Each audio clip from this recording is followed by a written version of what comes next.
All right, moving on, Kurdish and Syrian defense forces are now officially calling on Israel and other neighboring countries to get involved in the conflict with Turkey, while Turkish military forces continue to gather on the Syrian border.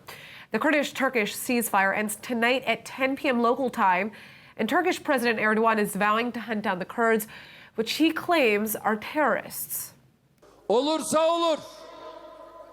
Olmazsa 120 saatin bittiği dakika kaldığımız yerden devam eder, teröristlerin başını ezmeyi sürdürürüz. Well, here now with more, we have former advisor on Kurdish Affairs to the Knesset, Eitan Charnoff, and former Peshmerga fighter and political activist Hejar Berenji.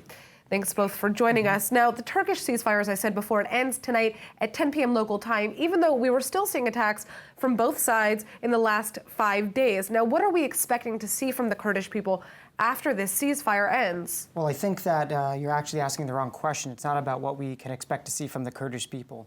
This ceasefire was forced on them by the U.S. administration on terms that are greatly unfavorable to the Kurds and which essentially give Erdogan at least what he's claimed he wants publicly, which is a buffer zone.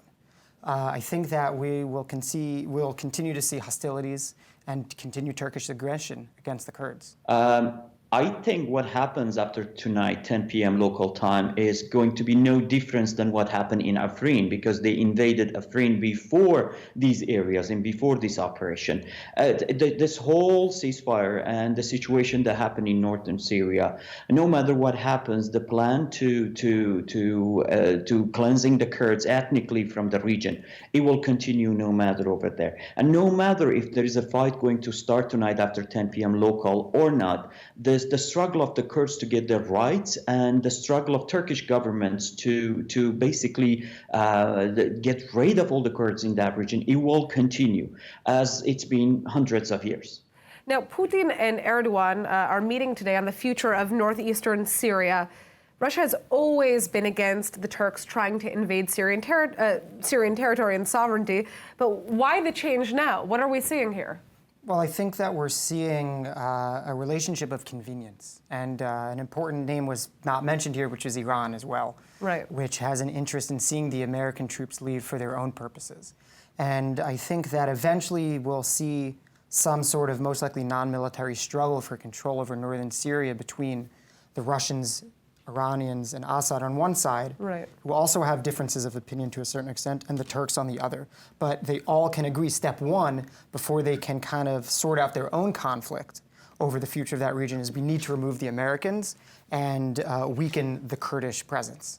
So, I mean, and what is the Kurdish response to this meeting that we're going to be seeing between Erdogan and Putin? I think the meeting between Erdogan and Putin for the Kurds, the Kurds are waiting to see what would be the response of Putin to them, because Putin is the person who can actually change the game in that region right now, and everyone's eyes are there to see what would be the response. Obviously, if Putin changes the game and stops the Turks from operating in that region, it will be a big lose for U.S. side in that region. We have seen in many occasions in the recent years that the strategics of the significance of the Turks in the region has been changed towards Russia. And this is a huge risk for the region and a huge risk for U.S. as well. To be honest with you, Kurds are not very optimistic about the meeting between Putin and Erdogan tonight, because they know that Putin wants to actually keep Turkey on their own side in the situation in the region, and they are working towards their new plan to build a new Eurasia strategy in the region, and they have been somehow successful till now. Okay, now let's talk about Islamic fighters, because this has been something on everybody's mind, especially Israel.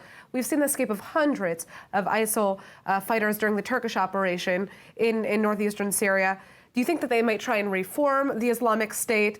And Hejar, as a former Peshmerga fighter, you've been in fights in past. What do you think about the situation on the ground here?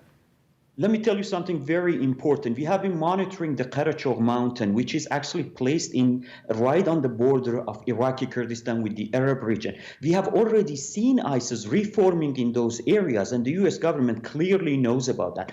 Let's be clear. During the fight against ISIS, international coalition, there would be no way for them to be successful against ISIL without the help of Kurds. And the help of Kurds have been very essential during that fight.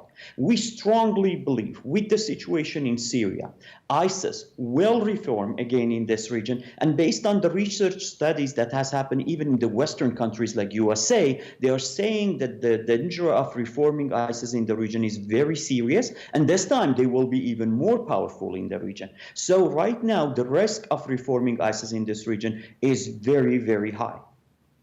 All right. Well, Eitan, that of course brings me to you. What should Israel be doing here? That's a question. Should Israel be getting involved? Should there be a boots on the ground approach here? Or is this not Israel's issue? Well, look, I can't speak on behalf of the Israeli government. However, I think it's not realistic that there will be boots on the ground in Syria, unfortunately. And however much I think the Kurds and many Israelis, by the way, as well, would like to see. In fact, there's a petition going around of IDF reservists basically saying that they believe the government should intervene. The Kurds today called for an Israeli intervention. Unfortunately, for various geopolitical reasons, I don't think that's likely. And we're likely to see maybe further lip service being done by the Israeli government, words of support, and maybe tweets as if they have some greater tangible value. But I don't think that there will be anything overt being done by the Israeli government to change facts on the ground. If there are things happening behind closed doors that we don't know about, it's a possibility, but we also have to keep in mind that the Israeli relationship with the Kurds, for the most part, is centered around Iraqi Kurdistan, and there's always been less of a relationship in Syrian Kurdistan. These are ultimately unified people spread between different countries. And whose fates are all intertwined on the one hand, but have gone through very different journeys over the past several decades. And so for various reasons, the relationship is stronger in Iraq than is in Syria.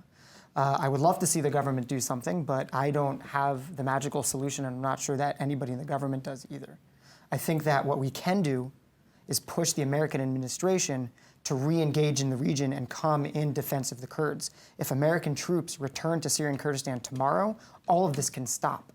And the most likely way for that to happen is for unanimous international and domestic pressure to be put on the US government. And that can include pressure from Israel, which right now we're not doing, in order to see that happen. All right. Well, you know, unfortunately, we're running out of time here. But Hejar, are there any last words, any last message that you would like to send to the Israelis and the state of Israel? I know we haven't really touched the American side of this, but we are here in Israel. What we see right now, to be honest with you, the picture on the streets right now in the Kurdistan and generally within the Kurds is that they see Israel.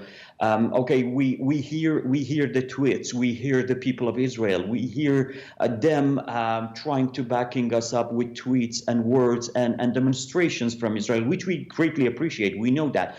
But what we really expect is that as we see ourselves totally alone in the world right now, in those moments, we know Israeli people had hard moments in the history. And this is our hard moment that Israelis and the government of Israel needs to understand that, which would affect the future relations and which would affect the future relations between those people and those nations in the region.